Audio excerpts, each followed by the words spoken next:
Scott Ritter, in this video, he said even the Nazis were not this bad, comparing them with Zionist Israel. Let's take a listen to what he has to say, and then I'll make some comments. Saying we need to be allowed in to rape the prisoners because we're permitted to under our religious beliefs. That's happening in Israel as we speak. The 9 soldiers were released now from custody. They're not going to be charged with a crime because apparently in Israel, raping prisoners is no longer a crime.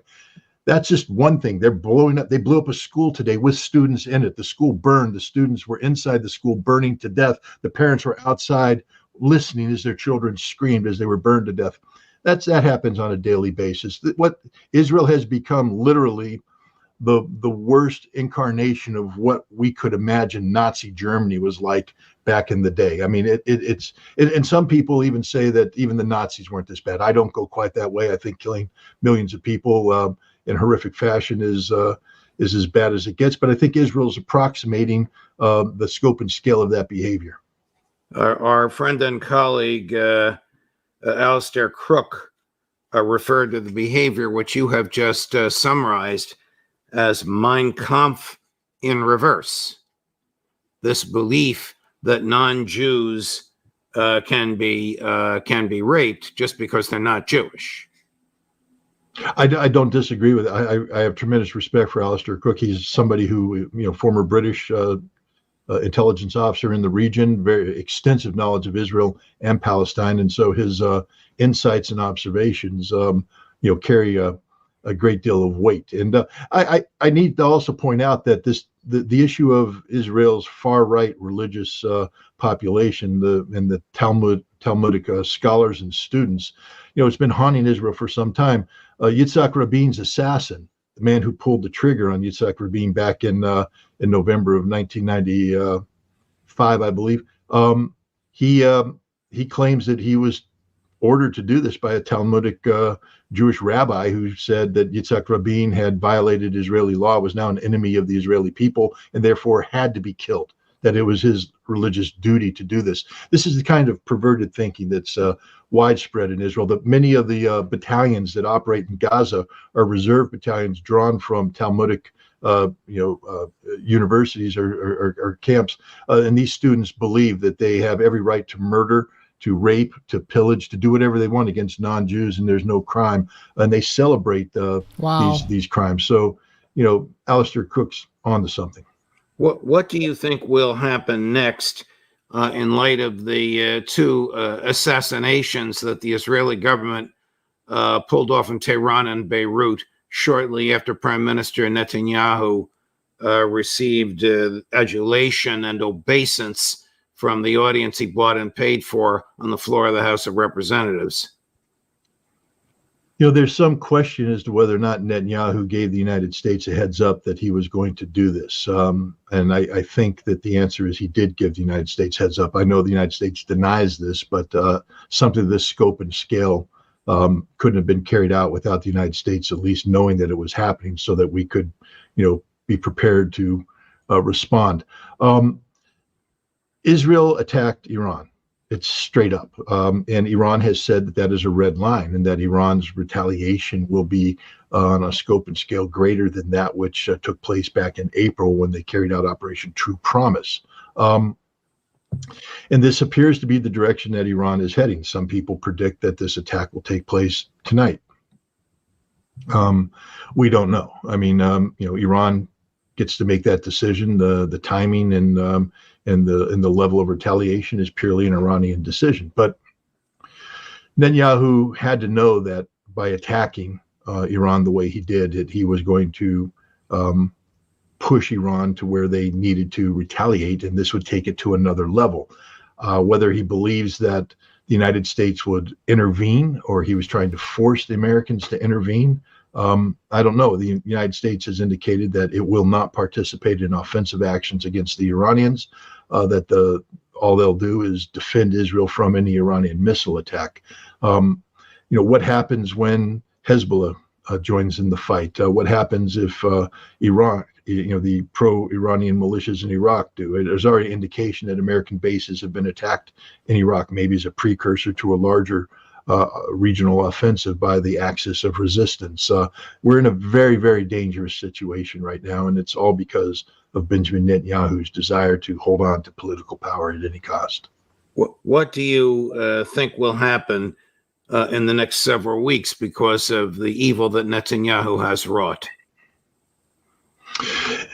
If Iran retaliates on the level that it has indicated would be retaliation for such an attack, we could be looking at tens of thousands, even hundreds of thousands of lives lost. A general war between Iran and Israel that could drag the region in and drag the United States and maybe even Russia and China into it.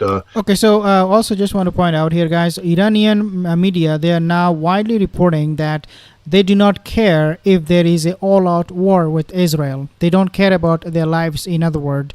What they care now is retaliation. What they care now is the destruction of Israel. So, yes, Scott Ritter, what he's saying, thousands and thousands of lives could be lost. You know, Israel has indicated that if Iran strikes civilian targets, that it will hit Iran's nuclear infrastructure. And Iran, of course, would respond by hitting Israel's nuclear infrastructure, and the escalation would go from there. So we're looking at, the real possibility that densely populated urban areas, both in Israel, Iran, and elsewhere, Beirut, could be hit with very lethal conventional weapons. Again, on a scope and scale that we haven't seen. I mean, Ukraine doesn't the war in Ukraine definitely isn't done in this fashion. If you go to Kiev, the capital, people are partying, they're walking, they're shopping. You hardly know that there's a war. That won't be the case if there's a general conflict between Israel and Iran. Tehran, Isfahan, these cities will be hit. Tel Aviv, Haifa, these cities will be hit. And, civilian targets will be hit. Civilians will pay a very heavy price. Here's Hassan Nasrallah 2 days ago. Tell me what you think. Cut number 3. The enemy and those behind the enemy must wait for our inevitable reaction, God willing. There is no discussion or controversy about this. Does he mean what he says? I believe he does, but again, he was very, non-descriptive in what he said, meaning that it's open to interpretation. Would he participate in a general retaliation with Iran, or would he hold off and strike at a time and place of his choosing? We have yet to see. Nasrallah has been a master of escalation management and not one to jump off the deep end precipitously, but I do think that he will take guidance from Iran's actions. Now, we know that former defense minister of Russia, Sergei Shoigu, has flown to Tehran. There seems to be a stream of Russian military aircraft flying to Iran, wow, presumably delivering high-tech military equipment, maybe air defense systems, maybe surface-to-surface missile systems. We don't know. Could the Russians be asking the Iranians to delay, to tone things down, or are the Russians saying, we're here with you? We do know that Sergei Lavrov said about Israel's actions that Israel can't expect Russia to sit on the sidelines forever. Meaning is that unusual? Is that unusual that Lavrov would say that, and that Shoigu would personally go to Tehran? Does that indicate to you a level of interest in the outcome of this dispute on the part of the Kremlin? Absolutely. First of all, we know that Russia and Iran have signed a defense agreement. The details of which haven't been made public, but Russia and Iran are operating on a different level altogether today than they were this time last year, this time 6 months ago, this time 3 months ago. Exactly. They are strategically connected. Russia and Iran have signed a deal that connects St. Petersburg with the southern Iranian ports of Chabahar and Bandar Abbas, providing connectivity that can't be blocked by the United States. They're linked in terms of industrial cooperation, geopolitical cooperation, and Russia has indicated that it is a strategic ally of Iran. So I think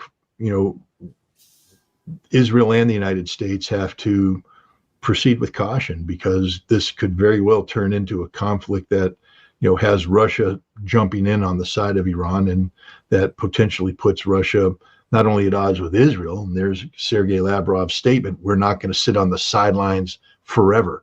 Right. I think Russia's. Okay, so one equation I just want to bring here is that United States, they're spending billions of dollars and tens and thousands of weapon and armories to Ukraine. They're supporting Ukraine with everything they have.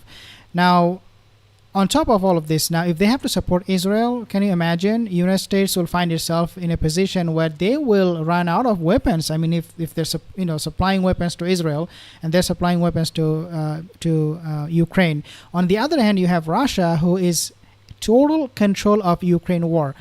In other words, if they don't want to use heavy force in Ukraine, Russia can pull back for the time being and then go back again, right? It is their own choice. And at the same time, while doing so, they can support Iran with whatever weapon Iran would need to do the job, to scare Israel. Remember, Israel doesn't really want to destroy Iran and win the war against Iran. They want to scare Iran. That's all they do, because Israel is not in a position at the moment to go to war with Iran, because they have lost 10,000 of their regular soldiers. Okay, this is coming in the news. You probably do not know. They have lost a huge number of soldiers. At this point, it is impossible, it's inexorable for them to, do anything about this. And I mean, they are not going to go to war. That's the bottom line. If they do go to war with Iran on a full-scale basis, they will lose it within a matter of maybe, few weeks.